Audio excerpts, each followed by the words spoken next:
চীন ভারতের শত্রু নয়, কংগ্রেস নেতা স্যাম পিত্রোদার মন্তব্যে তুঙ্গে বিতর্ক। পাল্টা তোপ দেগেছে বিজেপি। লোকসভার বিরোধী দলনেতা রাহুল গান্ধীকে চীনের হাতের পুতুল বলে কটাক্ষ গেরুয়া শিবিরের। চীন প্রসঙ্গে পিত্রোদার মন্তব্যে বিতর্ক চরমে। চীনের হাতের পুতুল রাহুলকে কটাক্ষ বিজেপির। চীন ভারতের শত্রু নয়, জিনপিং এর দেশ আমাদের কি ক্ষতি করতে পারে তা স্পষ্ট নয়, তাই এই মনোভাব পাল্টানো দরকার। চীন প্রসঙ্গে এমনই মন্তব্য বর্ষিয়ান কংগ্রেস নেতা স্যাম পিত্রোদার। তারপরেই বিতর্ক চরমে। কংগ্রেস নেতার মন্তব্যকে হাতিয়ার করে রাহুলকে নিশানা করে গেরুয়া শিবির।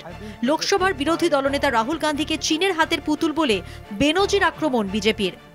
সম্প্রতি আমেরিকা ও ফ্রান্সে সফর করেন দেশের প্রধানমন্ত্রী নরেন্দ্র মোদী।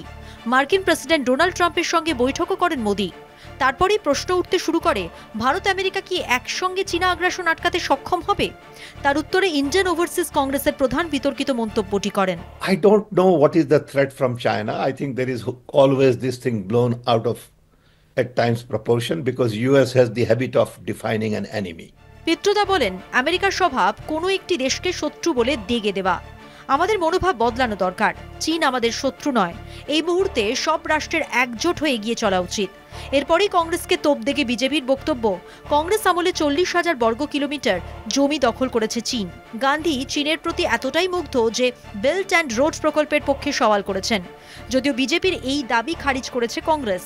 একই সঙ্গে পিত্রোদার মন্তব্য থেকেও দূরত্ব বাড়িয়েছে কংগ্রেস। কলকাতা টিভি।